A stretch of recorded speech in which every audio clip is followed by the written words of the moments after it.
Let's talk about the wandering spirit in Greek town, shall we? Yes, ma'am, we shall. And please, let's ignore my bonnet for this video. It's story time. Story time. Paranormal Chicago activity. With Katt G. I worked in this office building in Greek town, and the building actually used to be a furniture factory.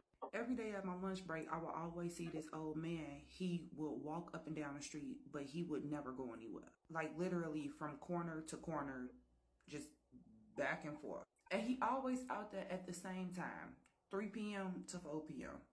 Never any other time. And I don't never see him like walk onto the street. Hell, I never saw him walk off of the street. But every day like clockwork, if I look out that window between 3 p.m. and 4 p.m., that man was walking up and down the street. I asked a couple of my coworkers what was up with him, and they was like, oh, it's just some old man that's getting his exercise. And I'm like, but y'all don't find it weird that he only go from corner to corner? Everybody like, we all ask why old people do the stuff that they do. I mean, like, if he ain't bothering nobody, who cares? And I'm like, well, I do. Because why from 3 to 4 is this man walking from corner to corner? Why? Every single day? That don't seem weird? And where do he come from? It's a restaurant with a patio across the street from us. And because I go there so much, I was cool with one of the waiters. So I asked one of the waiters, like, have you ever seen an old man who just be walking up and down the street? And he was like, no, what are you talking about? So I tell him about the old man, and he was like, you know what? It's crazy because I heard one of your coworkers talking about that before. I ain't never seen nobody walking up and down the street though. So I was like, okay. The next day, I'm gonna come down here at 3 o'clock and I'm gonna try to see if I can see this little old man walking up and down the street. I got down there, I think it was like 3:15, 3:20. I did not see this man. Not once did I see this man. The next day I go to work. I'm up in the office building. I'm in the break room. I look down. Guess what I see? The old man. I see my waiter friend is across the street. He outside. I call his phone. I say, hey, you don't see that man walking up and down the street? I can literally see him stand up straight, turn around, look at our building, and looking up and down the street. And he like, no, I don't see nothing. So I take a recording. Literally, I video record this man walking up and down the street. I send it to my friend. I said, now you don't see him? And he was like, Katt, I don't know what the hell you see, but down here, it's not down here. I take off running downstairs because I got to see that the man not down there for myself. He wasn't down there. He wasn't down there. I am being consumed by trying to figure out who the fuck this little old man is. And why is he walking up and down the street from corner to corner? What is going on from 3 to 4 p.m.? What is happening? It's the weekend. Saturday and Sunday, I'm off. I should be sitting back kicking it with my friends. I'm not because I'm stressed out. Who the fuck is this man and why is he walking up and down this street?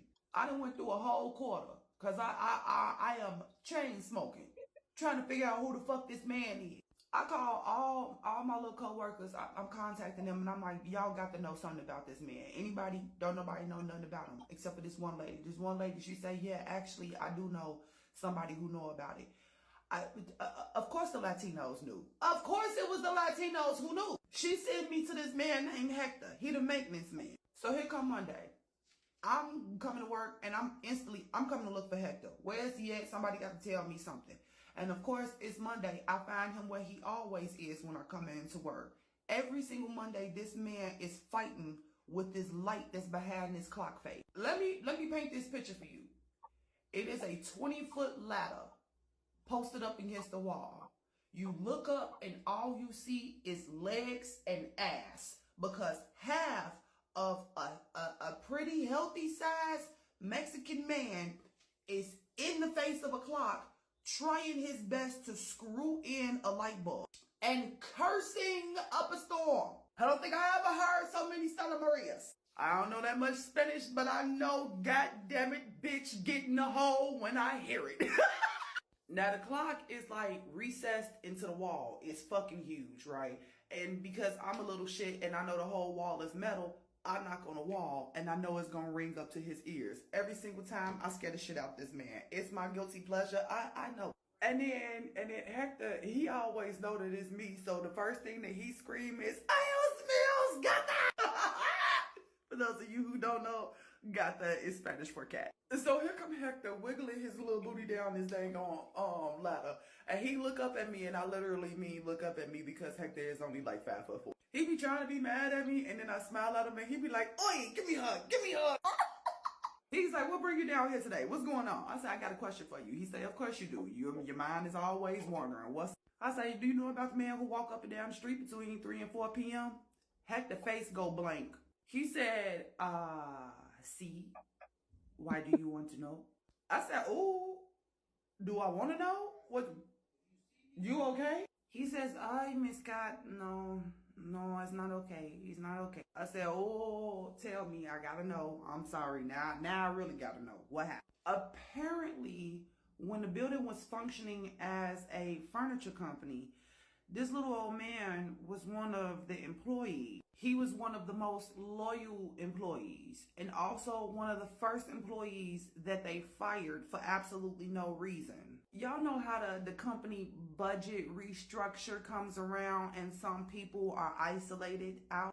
He was one of those people. But see, they didn't understand that this man literally needed this job in order for him and his wife to survive.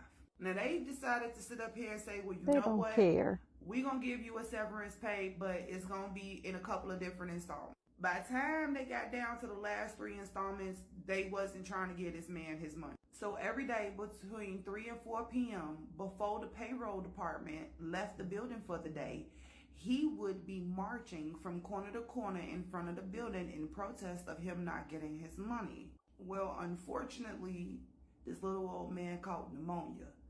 And during one of his marches, he died on the street.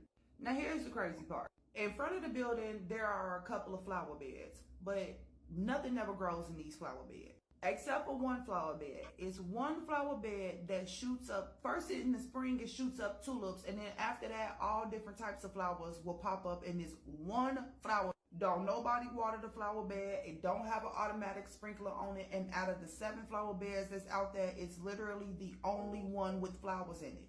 Go figure, that's the exact spot that the old man passed away in. So what I did was, I went and got one of every piece of currency that the United States have. I took all the different pieces of currency, like literally, like $1, $5, $10, $20, 50, 100, pennies, nickel, all of it. I put one of each one in a glass bottle, sealed it with wax, and then I wrapped the bottle in $2 bills. $2 bills got some significance to it. I'm gonna send y'all down your own rabbit hole. Go look up Asian cultures and the significance of $2 bills to them. I'ma do it. Now you know why I wrapped the bottle in $2 bills. And I buried it in the flower bed where my little ghost man passed away at. The next day, I'm in the office. I'm finna eat my lunch. It's 3 o'clock. I look down out the window and the man is standing by the flower bed looking up at me with a big old smile on his face. I looked at him, I smiled, and I bowed my head, and you can literally see him dissipate into the ether. I'm sitting at my desk. All of a sudden, all I hear is, "Oi, where's Miss Katt? Where's Miss Katt?" I look up, I say, "Hector? Hello, hey, what's up? What's wrong?" Hector is crying. He is hysterical. I'm like, "I need you to calm down. I need you to take a deep breath. What's going on?" He said, "You did it. You did it. Please tell me it was you that did it." I said, "Did what? I do a lot. I'm not trying to put my name on everything." He said, "The little man outside, you freed him." What you talk about, Hector? He says you paid him. You gave him his severance. You gave it to him. He's resting peacefully. I get to laughing. And I'm like, "Hector, how you know that, Hector? What happened? What you talking about, Hector?" He said, "Did you notice anything when you came in the building? Was it different? Did you notice?" And I'm like, "Other than the fact that it's Monday and I didn't see your booty wiggling out the face of the clock? No, I didn't notice nothing." He said, "That's it. That's it." He was the light in the clock. He was the one who was messing it up. That was his job. He was the maintenance man. He was my uncle. You helped him rest. I just love a happy ending, don't you? People resting in peace and stuff. It makes me feel good. So that story gave me chills, and I looked up what the $2 bill means in Asian culture, and I wanted to share it with you.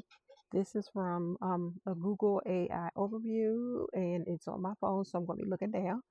It says, in many Asian cultures, the $2 bill is considered a lucky gift, especially for events like Chinese New Year. This is because the number 2 is associated with harmony and pairs, while the bill's relative rarity makes it feel special. Additionally, the number 8, which is considered very lucky in Chinese culture, is sometimes featured in the serial numbers of specially packaged $2 bills intended as gifts. But I also have to mention that North Korea, it says while the bill is a lucky symbol in other parts of Asia, this is not the case in North Korea, where it is used more for practical purposes due to the limitations of using local currency in some cities. My thought about this video is that Katt could see this guy. Nobody else could see this guy, and he zoned right in on her. I know he had to feel her special abilities, and maybe he sensed that she could help him, and I'm so glad that she did.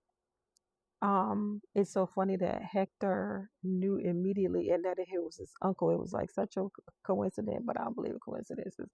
That she spoke to him, that was his uncle. She helped his uncle, and he immediately knew it. I don't know what my voice is doing right now, y'all. I'm so sorry. But I'm glad the guy is resting in peace and that the story ended so nicely. Please tell me what you think about this story in the comments. Alrighty.